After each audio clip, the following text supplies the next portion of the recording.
Hello everyone, আমি আজকে আপনাদের দেখাবো কচু শাকের রেসিপি। এই জন্য আমি কড়াইতে একটু জল দিয়ে দিলাম।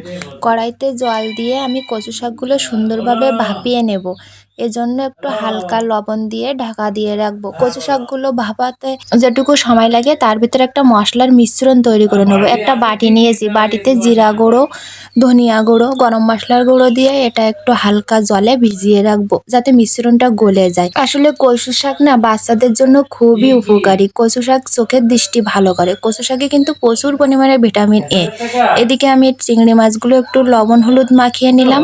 চিংড়ি মাছটাকে লবণ হলুদ মাখিয়ে 5 মিনিট রেখে দেবো। রেখে দেখে নেবো আমার কচু শাক ভাপানো হয়ে গেছে কিনা। দেখুন এক কড়াই কচু শাক কষে কতটা কমে গেছে। এবার এগুলোকে আমি নামিয়ে রাখবো। রেখে কড়াইতে তেল দেবো। কড়াইতে তেল দিয়ে আমি একটা মশলা দিব, যেমন শুকনো লঙ্কা, তেজপাতা, জিরা, পাঁচফোড়ন। এগুলো আমি সুন্দর লাল লাল করে ভেজে নেব, ভেজে উঠিয়ে নেব। এগুলো কিন্তু আমি শিলবাটায় বেটে নেব। এগুলো আমি পরে অ্যাড করব।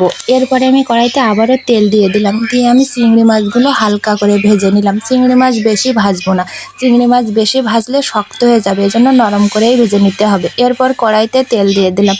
তেল দিয়ে আমি এর ভিতরে অ্যাড করব পেঁয়াজ রসুন বাটাটা। পেঁয়াজ রসুন বাটা দেওয়া হয়ে গেলে পেঁয়াজ রসুন বাটাটা আমি লাল লাল করে ভেজে নেব।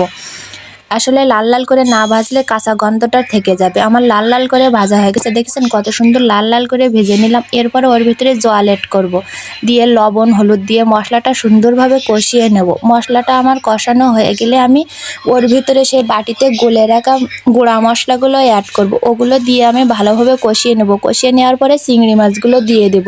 চিংড়ি মাছগুলো দিয়ে সুন্দরভাবে কষানো হয়ে গেলে চারি সাইড দিয়ে তেল ছেড়ে আসবে যখন, তার ভিতরে আমি কচু শাকটা দিয়ে দেবো। কচু শাকটা দিয়ে আমি সুন্দরভাবে নাড়াচাড়া করে নিলাম যাতে মশলাগুলো কচু শাকের ভিতরে মেখে যায়। এবার আমি বাটনায় এগুলো বেটে নিলাম।